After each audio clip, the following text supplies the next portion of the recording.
about the initiative? Well, so we've worked in Greene since 2016 to combat the drug epidemic, right? So we created a drug task force in 16, and I'm just going to quickly go through it. In 17, we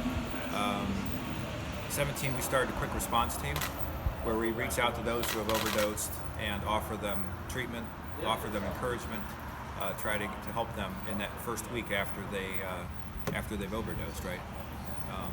And then we've expanded programs the next year in 18 to include people that overdose on anything. It could be alcohol, it could be another drug, it doesn't have to be an opiate. And so we've been able to reach out to a lot of our residents and help them. So that's an ongoing effort. So this year we were approached about an opportunity to be a little more aggressive with Narcan. And the program had two phases. One was to make Narcan more readily available in our community, and the second was to have an app that people could summon help if they had an overdose. So really, the first part of that is providing the Narcan in businesses, and we thought really the thing to focus on is the transportation corridor, because if you look at a heat map of overdoses in the city of Greene, predominantly there's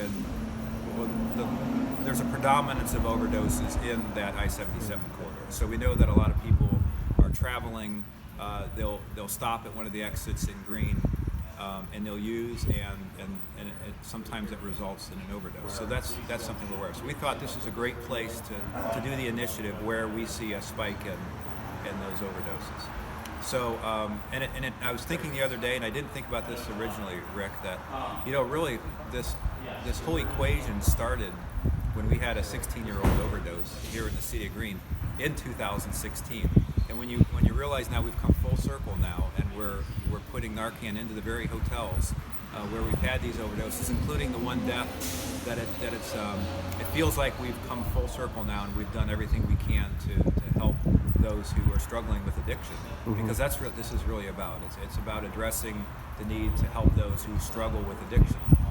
Whether there's all kinds of people who think maybe we shouldn't help them, maybe they're not worth saving, but our opinion is that they're all worth saving. They're all worth giving our attention, our help, our care, and so we're continuing on this program. We think this is a great addition to what we're doing here in the city of Greene. And you believe this is the first of its kind of this initiative here in the state of Ohio, at least? Well, we know that it is, Okay. And one of the reasons why we wanted to be part of this is because we want to expand this statewide. We want transportation corridors to be a place where, if you have an addiction, that you have a quick and immediate response. Mm-hmm. Now, the first job, if you're helping somebody, is to call 911, is to call EMS. But we also know that that if you can assist, if you're familiar with how to use Narcan, maybe you can save a few minutes, and maybe a few minutes quicker response can make a difference between some brain injury and or maybe even death. And so that's really why we're doing this, is so there can be an immediate response. So think about this though: if we put Narcan into hotels, and to be able to use Narcan, you have to be trained. That we're training dozens of people in our community to be able to use Narcan. And if you've been trained to use it, you understand the symptoms. You understand somebody who's overdosed. And so really, this is largely about communication. It's about helping our residents understand it and be able to respond to it immediately when there's an emergency situation involving an overdose. Right. Now, Jeremy, you're going to be doing the training? I'll be assisting the county with the training, county health department with doing the training as well. And as the mayor said, it's about communication, getting it out there, letting people know it's available, it's out there, and what to do in case of an emergency. And what does the training involve? Usually it'll be an overview of what Narcan naloxone or Narcan is, the effect, how it can help someone in an emergency. And there's really no danger in anyone using it as well. I think a lot of people think, well, I'm giving a drug or using it, so we want to get that across too, that you're not going to harm anyone by giving it to them as well. So that's going to be part of the training. Okay. So a lot of this, Rick, is a partnership, right? So Summit County Health, it's actually the our Adams board that's Correct. providing the funding. Correct. They're funding the kids. Okay. So really, this is about a community taking the action, but we we have plenty of partners to help us through this.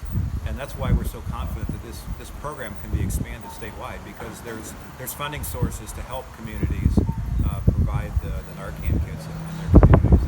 And, after we get the hotels, we're going to probably reach out to maybe some gas stations, some fast food. We're gonna target the places where we've seen the overdoses, where we think there's a return on the time and the investment in those places. And this is the kit that you're holding. Correct. Can you explain kind of what's in there? And Sure, absolutely. So let me open this up here. So inside the kit, here's a dose of Narcan that will be supplied as well. If you notice, it's like a nasal spray, so it'll be easy for anyone to use, layperson. Again, when we train them to be able to use that, so there's nothing difficult about using that as well. And here's also a pocket mask for if someone has to give rescue breaths or CPR, for instance. That way you're not coming in contact with the person if you have any fear of that. So that's going to help that. And also just some basic instructions on using it. Because again, you train someone to use something, maybe they don't have to ever use it. That'd be a great thing. But if you ever have to, and maybe you need just a refresher, need to look back on what I need to do, that'll be available there as well. okay. So it's quite simple. I think that the box is really the key. The box is the visible part. The box is available, and just to note, this isn't going to be a box that's just a free-for-all use. This will be somewhat controlled behind the desk. So we'll always bring it to the attention of somebody who's been trained to assist in this. It won't be just a random person getting access to the Sure. box, and that's the value of the box. But really, there's not much in it except the Narcan and maybe a mask and some gloves, right? So, and a little instruction. Correct. Okay.